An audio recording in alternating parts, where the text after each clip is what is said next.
helped me that saying that the remembrance of Allah and also the belief in Allah wisdom always helped me to strengthen my sabar, all these things. I was just blessed to meet people along the way. I dissociate myself from a lot of groups that were toxic for me. Allah kata kamu akan dilalaikan dengan segala apa yang ada dekat dunia ni, berlumbu-lumbu untuk kamu kumpulkan. Put mental health as part of this big story on keutuhan keluarga kan. I said you must start with the individual, the family, the community, and the policy makers. All TV station must have commitments toward mental health issues. Terangkan kenapa it happened, why it happened, and it can happen to anyone.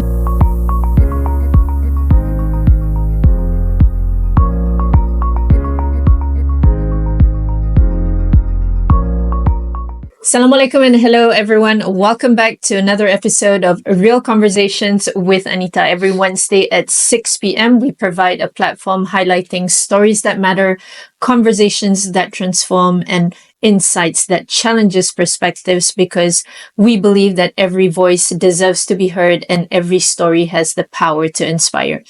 Now, today we are diving into a topic that is of great importance in the mental health field, which is the vital role of media in representing mental health and suicide with the accuracy and compassion it deserves. And our topic for today obviously is responsibility of media in depicting accurate portrayals and mental health and suicide. Now, I'm sure many of you are aware how inaccurate portrayals and also harmful reporting have led to unfortunate events and tragedies, not only triggering, or the more accurate term is activating, people or individuals who are more vulnerable and contributing to the increase of suicide copycats and also suicide contagion. And for that, I am especially excited today, guys, about today's episode, because my guest is not just an expert in the field, but also someone that I have known for a very long time, since our childhood days in Milan. So joining me is Puan Mediha Mahmood. Let me first introduce her. She is the CEO of the Communications and Multimedia Content Forum, CMCF, where they help to ensure that media and digital content remain ethical, inclusive, and culturally sensitive without stifling creativity. She is a legal expert with vast experience in media regulation. She has led the Content and Advisory Unit in the Regulatory Affairs Department of Astro, and also the former head of legal at Air Asia Digital, legal counsel in the General Counsel's office at PricewaterhouseCoopers, and beyond her impressive career, the most challenging job of all, a wife and a mom of 3 boys, balancing her professional and personal life while advocating for responsible content. So, of course, we are extremely thrilled to have her. Puan Mediha, it's so good having you here today. How are you? Good, Alhamdulillah. I'm so happy to be here. Thank you for having me. Yeah, Alhamdulillah. And I remember, when we were kids, your dad studying in the UK, you coming over to Milan, that was how we met. I still remember how prim and proper you were. No, I'm pretty sure prim and proper was you. No. Oh, prim and proper was you. Memories. And also a bookworm, of course. Yeah, that one I have to admit. Yeah, me too as well. And it's amazing how our paths have crossed again. Exactly. I know, and you doing meaningful work, it warms my heart to see you doing this. Absolutely, and I absolutely love watching what you're doing as well at MIASA. MashaAllah, Alhamdulillah. Okay, Mediha, I call you Mediha. It's fine. Okay, so we want to kick off this session today, just to ask you a little bit maybe about your background. So that our viewers and also listeners understand more about, your work and you as a person as well. So maybe just a summary. Because I know it's a lot. Yeah. Yes, well, I grew up in I had a pretty good childhood. I grew up in a very good family. You know my family. Yes. And I was blessed with parents who have been very supportive. They are. Anything that I wanted to do. So my childhood was all about sports, and I basically tried to do everything. Yep. So there's debate, sports, chess, theater, whatever it was that could be done, I had to do it. My parents always taught me that you could be anything you wanted to be. Yes. But I think when I was 15, that was when I realized that there are barriers out there. My parents may be as supportive as they can, but there are systemic barriers. And the reason why I learned this at 15 was because my childhood ambition was to be a pilot. I wanted to fly. I didn't know You this. didn't know this? Yes. Well, I wanted to be a pilot, and I wanted specifically to fly Malaysia Airlines because I travel with my parents quite a bit, and I always admired the pilots going up and down, looking so smart with their luggage. And I wanted to be that. Wow. So when I turned 15, you had to choose art stream or science stream. Betul. And I wanted to know what subjects I needed in order to qualify as a pilot. So I wrote, zaman tu, no emails, no social media. So I wrote a letter to MAS. Snail mail. Yes, and I asked, what do I need to do in order to become a pilot? And they were so kind enough to respond to this school girl. And they sent me the list. And I sat there with that list. And I was like, okay, fine. They said, height check, eyesight check, subjects, physics, at maths and things. I said, okay, I'll take that.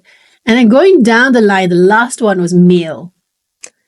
I remember that. Yes. So I looked at that and I thought, No oh, no female pilots during no that time. female pilots. And I thought, I can't do anything about that. I can't qualify as a male. So that was, that was it for me. So I think, masa tu, teenager, I just sentap lah. So fine. If I have no interest in doing anything else in the science stream. No, I don't want to be a you doctor. don't want to be a flight attendant, so that maybe you could, eventually. So it wasn't just it was pilot or nothing. pilot or nothing. Okay. So that's when I said, you know what? If I'm not going to be a pilot, science stream isn't for me. I chose art stream, and then I eventually ended up being a lawyer. So very different. very different, very path. different indeed. Yeah. So despite, Mediha, thank you for sharing that, but despite how supportive your parents were, but being a teen, right, in the world that we live in or used to during the time, what kind of maybe challenges did you go through during the time? Maybe emotional challenges? I think if I go back to my childhood, home-wise, it's fine, school is fine. But I think what most teens experience, and I experienced myself, is that at that age, you're not really your own person yet. Yep. You've got discovering. Yes, exactly. And then there's always peer pressure. There's always either you have a pressure to conform, right? Or if you feel that you're rebellious, you have a pressure not to conform. Yeah. So either way, you're not really your authentic self at that age. And I think that would probably be the challenge that I can think of right now at that particular age. Yeah. So how did you manage that? Which one were you though? Were you the one that conformed or didn't want to conform and rebelled? Unfortunately, I think it was somewhere in between. In between. Yeah, but I think I handled it by really having a very good close relationship with my parents. I think that really helped me. So even if I had the ups and downs with my friends, or if I was experiencing external pressures from teachers or whatnot, having that backup, having the ability to know, and even now at middle age, I'm still calling my father for advice. I'm still going to my mom to vent. I know. So that really helps. That really does help. Especially being especially your mom. I think she's such a bubbly person. Oh yes. Yes. And She she's is my rock. and she loves everyone. That's absolutely true. She does love everyone. Sometimes we get jealous because we don't want to share. We don't want to share. She's got enough love for everybody. So that's wonderful. Mashallah. Mediha, so you pursued law. Yes. And then later transitioned into media regulation. That's right. And of course, that's not really far off. Sebab regulation, law, same thing.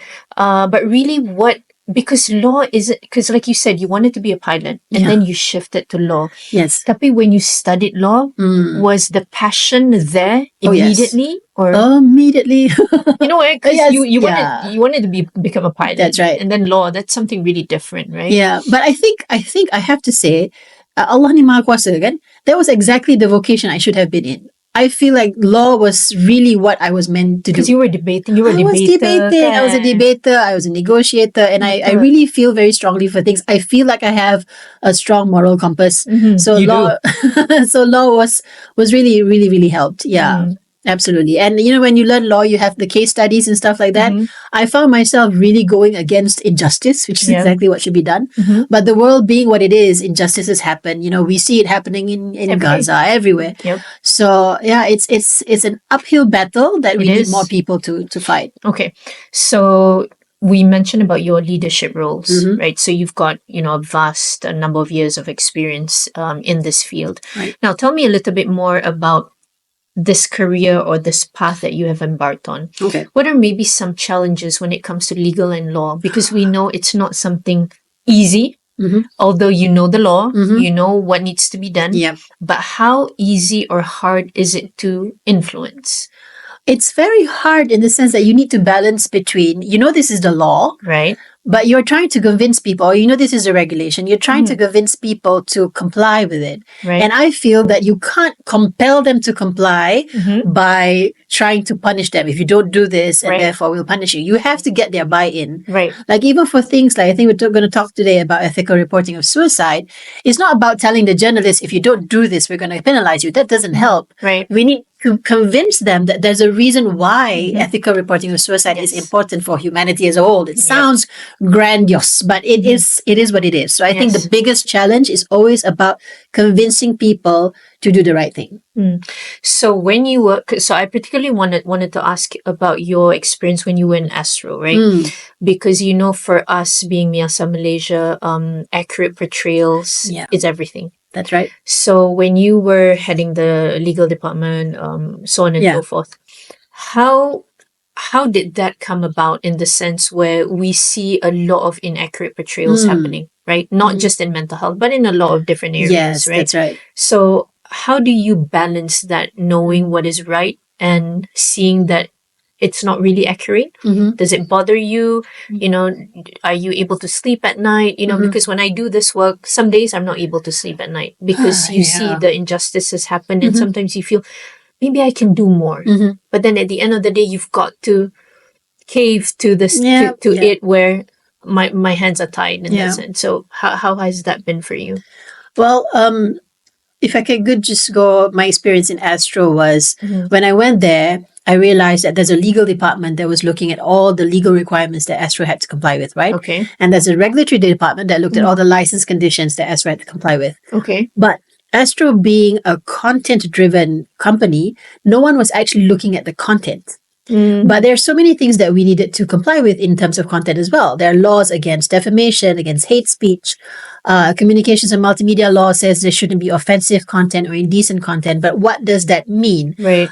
So that's when I sort of lobbied the bosses that we needed a unit to actually look at content and to advise the production and programming people, you can be as creative as you want to be. Right. That's great. We're all about freedom of creativity, freedom of expression. Of course. But that ends where harm begins. Right. So if there's harmful portrayals, for example, if there are rape scenes or harmful or gender-based violence or suicide portrayals which are, unethical, that is where we draw the line. And that's where we advise the team, this is not something you should be doing. You should find a creative way to portray or to convey the message you want to do without harming others. But the definition of harm.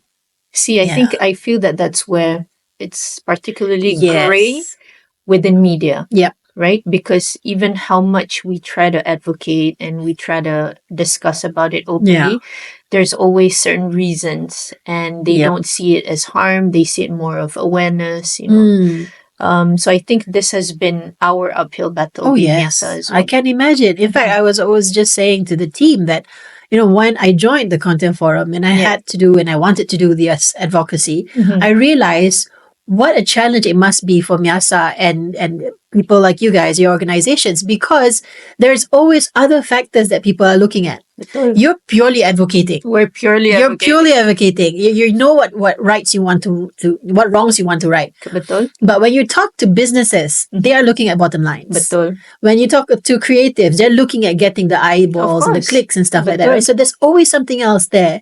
So it is a challenge. It's the same challenge that I'm facing right now as well. But it's a worthy challenge to take. It is definitely. Inshallah, Okay, we are going to talk a little bit more about that after this. Now, I just wanted to pull that one last thing before we end segment 1 is, with your background and majoring in law and doing all of this, what kind of type of a mother would you say you are with your children because of the law and legal background? Right? Is it more of a militant style? Oh, no. Or is it because you know the law, then you want to be the opposite with your children? Or what would you say? Who is Mediha Mahmood as a mom? My son just wrote an essay, a BM essay about me, and I was so thrilled because he described me as firm and calm. I didn't think I was calm. I think mothers never think you're calm. I know. Your head, Yeah. But I think facade-wise calm. Yes. Yeah.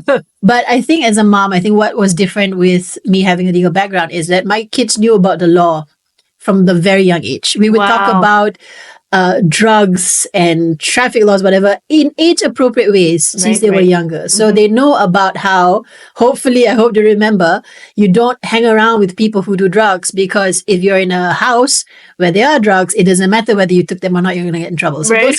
Oh, okay.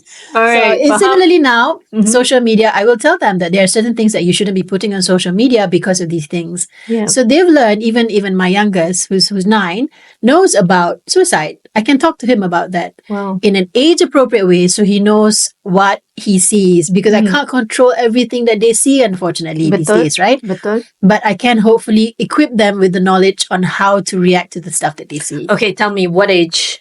What age were they on social media? Oh no. My eldest is 19, so he's already there. Okay. 13 is when I allow them. I allow them to have social media, but very much supervised. Wow. So I will use all the parental features that they are there. I don't encourage them to be on TikTok much, but when they do, it's paired to my account so that I can see. Oh my God. Paired to her account. Yes, they allow that. TikTok has pairing so that parents can see. Can because see. I don't want them to be exposed to certain content that they're not appropriate. That's not appropriate for their age. Yeah, right? I know, but don't teens, because it's like my kids and they say, I'm invading their privacy and so on and so forth. So you have that conversation. I have that conversation. I'm not going to check your DMs. I'm Right. not interested to see, because I think if I was 13, I remember being 13, Yes. I would be mortified if my mom was. Betul. I'm not doing anything wrong, but Right. it's just, it's a privacy thing. So I respect that. But, I don't allow phones in the room after, bedtime, and certain sites are blocked. Like my 9-year-old does not get YouTube. He gets YouTube Kids. If he wants to watch YouTube, I'm there with him. So Wow, that's takes a a bit- lot of work. it is a lot of work. It really is, I feel. MashaAllah. Yeah. Alhamdulillah. Okay, all right, cool. So we will come back and we'll talk a little bit, we'll talk more about the work that you're in to further understand, and of course in the work that we do as well on advocacy, that we want to pick, some of your experiences in your brain and see how, we can do better collectively. Of course, as, in our work, in our organizations, but collectively as a society as well. So we'll be right back, everyone, with Puan Mediha Mahmood right after this. Stay tuned.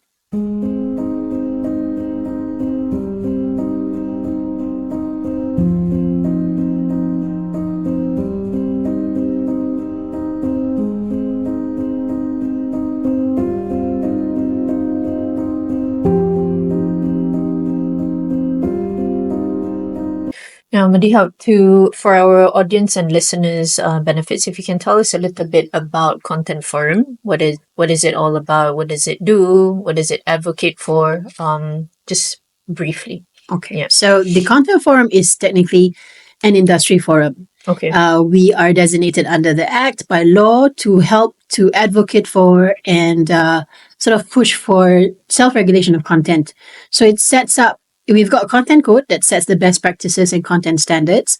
Our members are mostly those in the content industry. So we've got all the broadcasters with us, telcos. We also have universities and civic groups. That's to give sort of a check and balance. Okay. Because if we have an industry group only, then it'll be very much. So we've got associations as well, and also academicians to sort of make sure that everything is also good for the community as a whole. So that's what we do. And so And the ministry? And the ministry is ministry. And then you've got MCMC, who is the commission or regulators. They're the ones who hold the license. We're registered under MCMC as the forum that looks after content. Okay. We have sister forums. There are those who look after consumers. They look after postal. There's another one that looks after technology or technical standards. But we're the ones who look at content. So if people are in violation, they can complain to us. they can complain to you. Yes. So let's say you're watching something on TV or you hear something on radio and you feel, okay, that's a violation. Maybe it's unethical reporting of suicide. Right. You can lodge a complaint to us. Okay. We've got a complaints bureau within the content forum, which will then have a copy of the material that you heard. Right. We'll ask the radio or the TV, what's your defense to this? Have a negotiation if you need to be. But then we'll review and see whether it is a breach of the content code. If it is a breach of the content code, then we can take action by either telling them, take down that content, never repeat it again, like a warning letter sort. But we can also compound them up to 50,000 ringgit. And for one offense. For one offense. So that has happened quite a few times before with broadcasters. And I can tell you 100% of them will pay the compound. Wow. Because they helped us build the content code. They should have known. Mm-hmm. And so when they have a breach, they all go like, okay, sorry, my bad. And they don't repeat it, hopefully. I see. Okay, so how can the public access the content code and read it? Of course, yes. Yes. And where is yeah. it? How do people read it? So you can go straight to our website, the contentforum.my. The content code is there in both English and in BM. Okay. I think this is a good opportunity for me to also let you know that because last year there were a lot of new laws being introduced. Mm-hmm. So this year we are revising the content code to make sure that we've captured everything. Okay. For example, the last time we did this was in 2022. Right. At that time, there wasn't really much provisions on ethical reporting of suicide. Right. There was also not much on persons with disabilities. Right. So we added that in 2022. Okay. This time around, 2025, I think there are a lot of things that we need to add. For example, we did not foresee AI in 2022. So we've got to talk about, for example, deep fakes being made with AI, stuff like that, right? Mm-hmm. And if, let's say, MIASA, if you have any recommendations to make with regards to content or mental health, for example, please do join us in this request for comment. It's starting very, very soon. We'll be very happy to help you if you want a town hall about it as well, where we can talk to you about what the provisions already are in the content code. Oh, that would be lovely. Yes, and we definitely welcome a lot of feedback from everyone out there. Okay, so thank you, Mediha. Now, if someone wants to, because you said there's a complaints bureau, how do people? What's the pathway? So on the website, everything's on the website. Oh, just go to the website. So there's a tab there that says complaints. Just go there and you just lodge the complaint. Yeah. So let me ask you, when there are, as an example, we've had a lot of cases when it comes to suicide, and we know of unfortunate cases. As an example, a TikToker ended her life last year via TikTok, via suicide. So were there a lot of complaints that came in? No. Okay. Okay. Tell me a little bit more. So the thing about it is, for us, our jurisdiction is only for our members. Now, TikTok is our latest member, so that's a good thing. They've joined us as a member. But before the social media platforms, even now, the social media platforms who are not our members, they're subject to the jurisdiction of MCMC. So MCMC will take action from the Communications and Multimedia Act. I think that's several cases have been done. But for us, if they're a member, then we have an opportunity to actually talk to them about it, instruct them. If complaints come in, we can take action against them. So you must be a member. Yeah, you should be a member. Okay. You should be a member. What does that mean? Does everyone know about it? I wish. Yeah.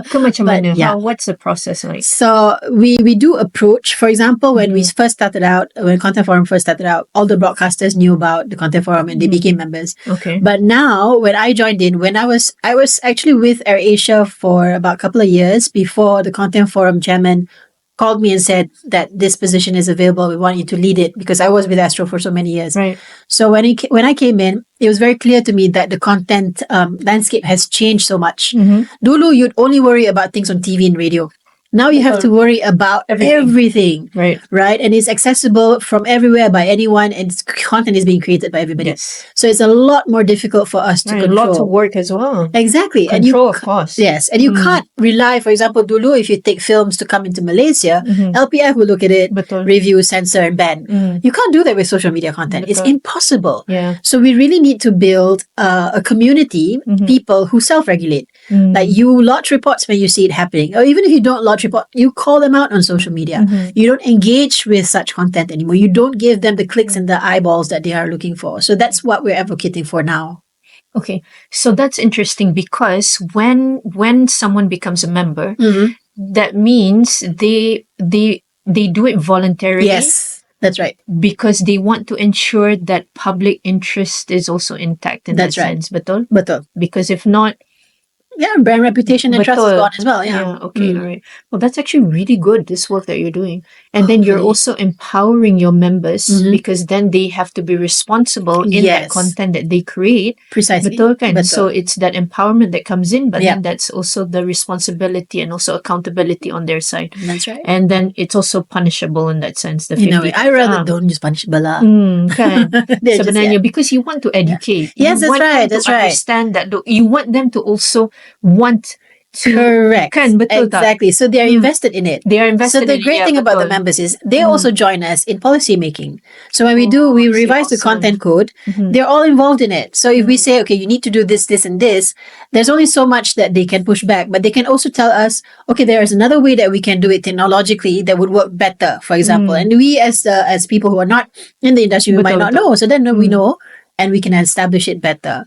So that kind of helps. So there are three key things in what we do. Okay. Number one is the policy making, which is, to build the content code. Right. Then there's advocacy and awareness, which is essentially what you guys do. Right. And also at the very end of it, that's the complaints handling, where we make them responsible for the content that they put out, that they have agreed to comply with these standards. And if they breach it, then there's a fallout now. Okay. So you mentioned about the content code 2022, and then you also mentioned about how now you have you've included issues related to suicide, and then on PWDs, persons with disabilities as well. Now tell us a little bit more, Mediha, on this. What is included right now? Okay.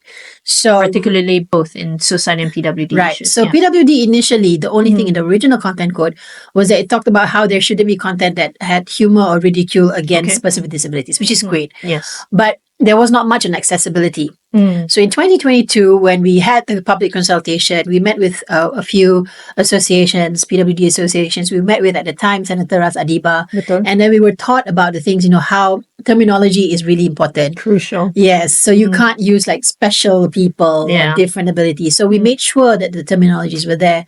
And we also put in a requirement for people to provide access, meaning that at least for news and current affairs, there should be sign language interpreters, at least. Okay. Right? So to be accessible to people. Okay. So that's on persons with disabilities. But for ethical reporting of suicide, the only thing we had at the time was we said that you had to comply with the Ministry of Health punya guidelines on ethical reporting of suicide. Okay. Now, but the Ministry of Health has a very good guideline. We've been using it for ages. But this year we've decided, or we realized that it needs to be refined even further because, like I mentioned earlier, content landscape has changed.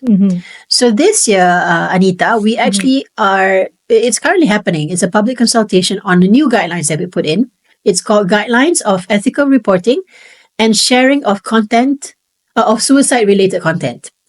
So in these guidelines, it's not just targeting media and journalists. Okay. We have guidelines on influencers, guidelines on talking about suicide from a lived experience point of view, guidelines for multi-faith community, guidelines for suicide portrayals in drama and film. So it's all in this guideline. So we sent it to you. I hope you I saw it yesterday actually. Yeah, please do take some time to look at it. If you think we've missed anything out or you think we should fix something in it, let us know. We'll be very happy to review it again. Okay. All right, Mediha, despite this, we do continuously see though a lot of inaccuracy. And there's a lot of harm in the sense where one, obviously it triggers the more vulnerable in that sense, but it also reinforces a lot of the stigma. Oh yes. And it's so counterproductive in the work that we do. Absolutely. So how can we do better as a society collectively, and especially within the media space, right? Even I would say simple things like sensationalization of headlines, as an example, right? Or not disclosing locations of methods or details of family members, because to us, because sometimes when we discuss about this a lot, I don't know, is it because we are in the space and we know how harmful it is and we see it every day? We have people every single day at MIASA regularly coming in with suicidal thoughts, tendencies, having thoughts about harming other people, so on and so forth. And then when you have all of this in content, it's very harmful. Of course. Right? So what is your take on this? My take on it is that we really need to bridge this. Okay. Right? So we've got you guys who are subject matter experts. You're exposed to this every day in, day out. We have the media who are not. Right. And they have their own objectives, either to have some storytelling in their films or TV or documentary, or in reporting news. Now, when we talk to news reporters, when journalists, and we tell them about ethical reporting of suicide, I feel that it's always from a position of innocent ignorance. They don't know that these are the harms. So we explain to them what the harms are. Is that necessarily ethical, or is that safe? You know what I mean? Yes, it should be safe. Yes, it It's should safe be safe. reporting. It's safe reporting. Actually, that's a better way to do it, because when you talk about ethics, because they always tell us, but we're being ethical, right? yes. But it's not safe. That's right. I Right? think that moves them the most. If we tell them that this is actually something that can lead to harm in others, that sort of moves them a bit. Because what I usually get is pushback when I talk to some of them who are, they'll push back and they'll say, you know, but I've got to report the news. This is news. Right. And with news, we need details. The public needs to know. So our argument, or what we try to tell them, is, why do the public need to know In detail. these details? Right. Why does the public need to see visuals Right. of what happened? Why does the public need to know the reasons or have copies of the suicide note? There is no reason other than morbid curiosity or a perverse curiosity. Betul. They're not gaining anything. On the other hand, these details can actually harm people. And there's so much data to support that. Exactly. There's so much data to support that. And we tell them there have been studies on this. We talk to them about the Werther effect, Yes. about the Papageno effect. And that's when I think they eventually realize this is an actual thing. It's not just Mediha and the content forum trying to be do-gooders. This is prevention of harm. Yes, it And is. our main objective when we talk to them about this and safe reporting is, we need to make sure that any portrayal of suicide, whether it's in news or in fiction, the objective is to prevent Right. suicide, to prevent harm. So sensationalizing it doesn't help, especially when it's a celebrity suicide. That's the toughest part, because they treat it just like any other celebrity gossip. They want to know the how, the why, who he was fighting with. And even the way you interview survivors or witnesses to such tragedies, we tell them there is no reason for you to go up to a mother whose son just died by suicide and say, apakah perasaan anda? I mean, what the heck do you expect the mother to say? Happy. Exactly. It's ridiculous, right? So we always say there are always angles that you can take, Yes. right? There's always helplines that you can help push out. Betul. The narrative should be one of hope Yes. rather than looking at all the despair. And really, I think our community needs to stop blaming Oh, people definitely. about anything. Yes. You know, if a woman gets sexually harassed, questions sexy. are asked about the woman. You know, what did you do to deserve this? Sama juga, if there are cases of suicide, they will ask, Betul. you know, mak digarang sangat ke, legaduh dengan bini ke? Why do you have to find someone to blame for such tragedies?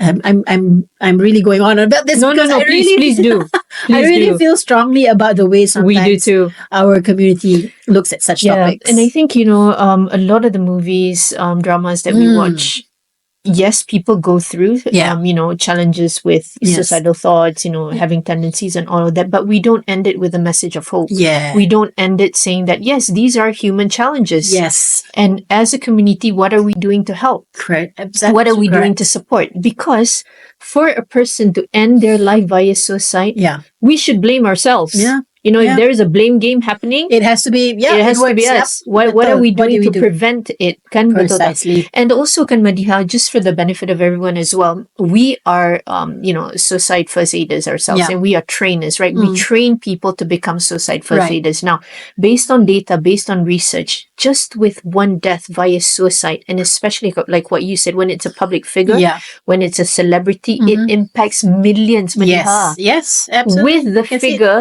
that you as journalists and reporters know, don't tell me you don't know this you've figure. got the data. You've got the data that you're not trying to do it better. Yeah. So this is the conversation that needs to happen and that action must follow through. Betul. Itu yang kita kurang nampak. Betul. During COVID, if we all remember during COVID, Yes. suicide copycats were happening in Malaysia. Yes. Not globally was happening, of course, Yes. tapi Malaysia sendiri kita nampak. Betul. When that method was used, Yes. the next day we saw it happening again. Yep.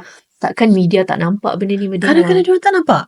Honestly, I can tell you, okay, and one thing I could go back to the pandemic. That was exactly why I think when we had the public consultation, it was during the pandemic. And a lot of people wrote into us and said, you know, we've been seeing so many reportings of suicide Betul. that's so detailed and we need to do something about it. That's one thing. And the second thing is, we have trainings, we do trainings as well.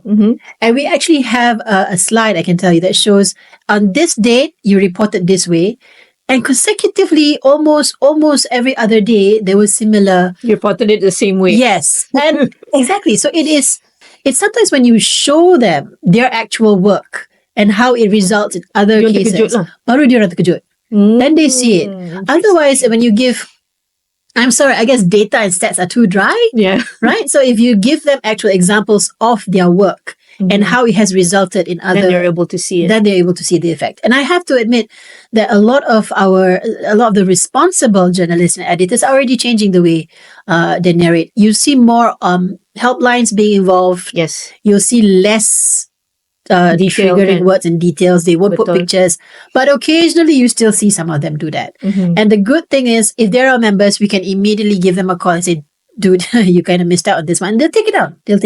Oh, My worry right now is not we shouldn't call it legitimate, not the traditional broadcasters or the traditional journalists, because they know journalism ethics. Once you teach them, hopefully they ikut. My worry is about the social media, the mojos, the mobile journalists, the ones who are not trained to be journalists but are there because of social media. And that's where you get, kalau accident ke, kalau anything happens, the first thing they do to pick up their phone, not to call 999, but is to actually record. And then all the details are there. And unfortunately, the comments under there is tak ada gambar ke, tak ada video ke. You know, it's bizarre, the kind of morbid curiosity that people have. Yeah. But again, Yeah. it's because also the lack of awareness. That's true. They don't understand what the harm is. Yes. And for them, maybe sometimes for people, you have to see it to believe it. And I think this is still the attitude that we have as a society. Now, I just wanted to ask you a couple more things. What are maybe the more common mistakes, right, that you see in how mental health and suicide are portrayed nowadays that is still repeatedly being done? Treating it just like any other headline. When you have these kind of news, you can't treat it like any other headline, because when you have a headline, you want to sensationalize. You want to word it in a way that people are going to click and watch. Right. But suicide cases is not any other headline. Yeah. And that's why we always tell them, you cannot sensationalize this. If you can't even think of a way to have a more helpful narrative, then don't report it at all. Otherwise, you must learn how to report certain cases in the best way. And we teach them how. Some of them do follow. But I think the biggest problem with suicide reporting is when they treat it like any other headline. I think also for them is, what do I report then? Yeah. You know? They Sebab dia ask that a selalu lot. tanya benda ni. Betul. Lepas tu nak report apa? Nak report apa? Macam mana nak report Yes. benda ni? And what do you say? Then how do I say it? Yeah. I said, well, is there a benefit or not? Exactly. Do you need to report it now, or can you wait till the end of the month Yes. when you are able You to have more- formulate and you're able to have more things to say? Then you put it together. Is it necessary for Is it this to be out necessary? now? Betul. Okay. We always say that the same thing. What is the value in reporting this now? And if you can't find a way to do it safely, jangan report. Betul. Save it for maybe you could use your editorial skills, your creativity to have a feature. This is where creativity comes in, right? Yes, have a feature about mental health awareness, about suicide prevention. Maybe that will help. Helplines, Yes, people instead on the of ground, cases. organizations that are doing the work. Why is it Precisely. important to prevent suicide? Yes. How can we help when people are struggling? Precisely those Banyak things. benda. Betul. And Betul. then the other thing, the follow-up question would be, but Puan Anita, the public needs to know. I hate that. I'm sorry. I get. Why does the public need to know? Betul. But they can't answer that question. I said, tell me, why does the public need to know that this person died this way? Betul. Why? And with pictures. Betul. Why At do we this need to- date. At this date, At this exactly. At this precise mile on this Betul. particular bridge. Why do Betul. we need to know that? There is Betul. no value to learning this. So, in contrary, there's a lot of harm. Exactly. Another person might die just because of your reporting. Exactly. Do you want that in your hands? Betul. We should Yeah. have data on that. Your reporting cost this. Oh my goodness. Then maybe Maybe they'll stop. Betul. Okay. Yeah. Very awesome. Okay. Now, one last one before Yeah. we end segment 2 now. What changes or improvements would you like to see in the Malaysian media industry, especially in mental health representation and also the depiction of, yelah kan kita nak cakap, ethical, because it is ethical, cuma safe reporting. Yeah.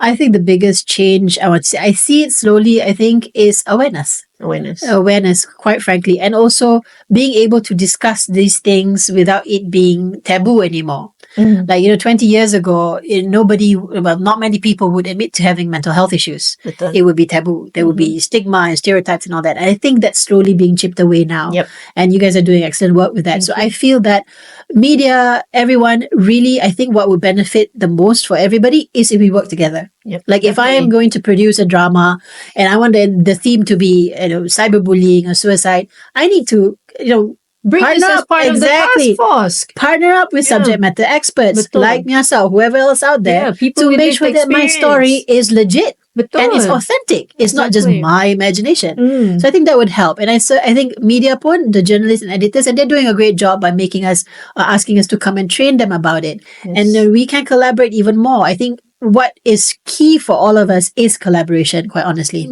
Yeah, all of us working together. Yeah. Filling up or bridging the gaps, like what That's you right. said. So eventually we will be able to tackle this more effectively in True. that sense. Yeah. Alhamdulillah.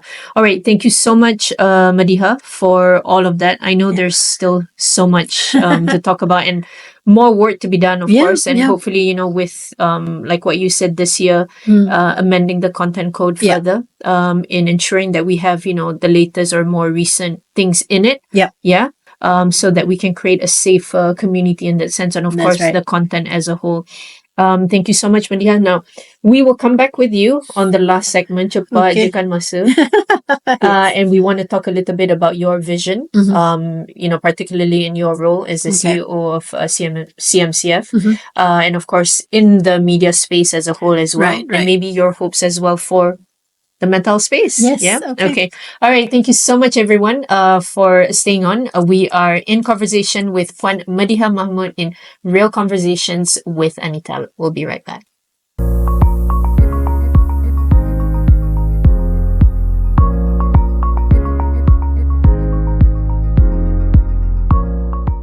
Now, Mediha, last segment, Okay. more about your vision and aspiration Okay. in your work and also for Malaysia as a whole. What are your hopes? Wow.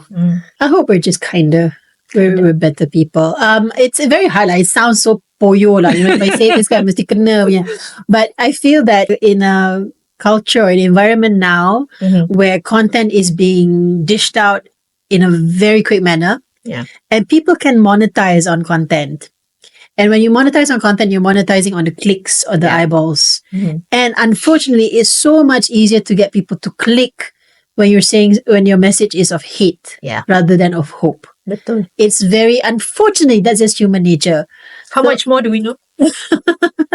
So my hope is that there are many people out there who are then more, it's courage also, It's also courage to be able to speak up against injustice. Yes. Or speak up against somebody who is doing something wrong. Contohnya, if it's on social media and you see people using words like retarded or people using words like cacat otak or buat lawak pasal dia tu mengabuk mesti mental. Gila pun nak pakai lagi. Exactly. So 2025 dah. yes, they still use gila. And if I feel that more people who have the courage to be poyo and say, dude, tak boleh guna perkataan tu, or you should stop saying that, or you don't do that, then we'll be calling out the people who should stop doing things like that. Instead of kalau kita cakap you shouldn't use words like that, and then kita kena attack. Alah poyo lah Minah ni macam bagus, blah terpaling, whatever it is that's out there. So you shut down or you mute the people who are trying to do good. Yes. So I'm hoping that we can have a better community who are brave enough to do the right thing, and everybody else, if you're going to have a mob mentality out there, if we can cyberbully person to death, na'uzubillah, we shouldn't do that. But we can also use that power for good. Yeah, definitely. People always talk about tentera bawang Malaysia yang terpaling awesome, right? Betul. So I have faith that if our tentera bawang has a good cause to push, they will push it. And we'll see the change that we want to see. Alhamdulillah. I think that's such a powerful message. You're definitely right. It takes courage. Yeah. It takes bravery. And I think that even with recent cases yang kita tengok pun, it's so unfortunate that we are not brave enough. And that is exactly what we saw masa that OKU being hit. Oh, right? yes. And that is not even words, Mediha. Yeah, that was action, actual physical. Yeah. physical action, and we didn't do anything. So, like what you said, I have hope as well.